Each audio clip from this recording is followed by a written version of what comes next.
ଦେଖନ୍ତୁ ବିଧାନସଭା ଚଲେଇବାଟା ସରକାର ଦଳ ଉପରେ ନିର୍ଭର କରେ। ସରକାର ଦଳ ଯଦି ବିଧାନସଭା ଚଲେଇବେନି, ସ୍ପିକର ଯଦି ସମସ୍ତଙ୍କୁ ଡାକିବେନି, ଆଲୋଚନା କରିବେନି, ଏବେ ଡାକିଲେ 3 ଦିନ ପରେ ଆଜି ସ୍ପିକର ମହାଶୟ ଆମେ ଦାବି କଲୁ ଯେ ସବୁ ପାର୍ଟିର ନେତାଙ୍କୁ ଡକାଯାଉ, ଆଲୋଚନା କରାଯାଉ, ବିଧାନସଭା କେମିତି ଚାଲିବ।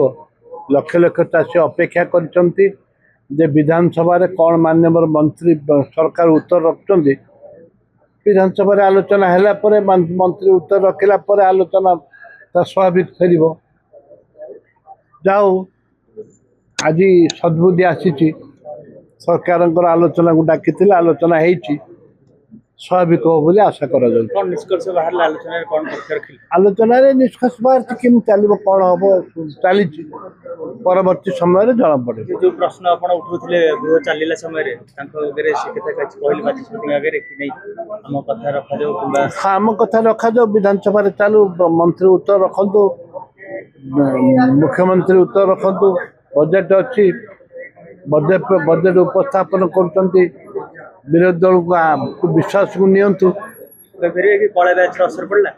ନିଶ୍ଚିତ ଭାବରେ କଳାବାଜିର ଅସର ପଡ଼ିଛି। କଂଗ୍ରେସ ଦଳର ଦାବି ଯେଉଁ ତାକୁ ସରକାର ଗ୍ରହଣ କରିବା ପାଇଁ ବାଧ୍ୟ ହୋଇଛନ୍ତି। ବିଜେପି କହୁଛି ଯେ ବିରୋଧୀଙ୍କ ପାଖରେ ଯଦି କିଛି ନୂଆ ଆଇଡିଆ ଅଛି ସେ ତାହେଲେ ଗୃହରେ କୁହନ୍ତୁ, ଆଉ ଯାହାକୁ କି ଆମେ ଇମ୍ପ୍ଲିମେଣ୍ଟ କରିବା ପାଇଁ ଚେଷ୍ଟା କରିବୁ। ବିରୋଧୀ କିଛି ଆଲୋଚନା ନ କରିକି ଡାଇରେକ୍ଟ ବିରୋଧ କରୁଛନ୍ତି, ଗୃହ ଚଲେଇ ଦେଉଛନ୍ତି। ଗୃହ ଚଲେଇବା ଦାୟିତ୍ୱ ହେଉଛି ସରକାରୀ ଦଳର।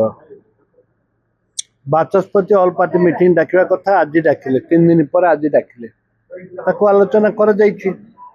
ଗୃହ କିପରି ସ୍ୱାଭାବିକ ଭାବରେ ଚାଲିବ ଏବଂ ଚାଷୀମାନଙ୍କର ଦାବି କେମିତି ପୂରଣ ହେବ, ଏହା ଉପରେ ଆଲୋଚନା କରାଯାଇଛି।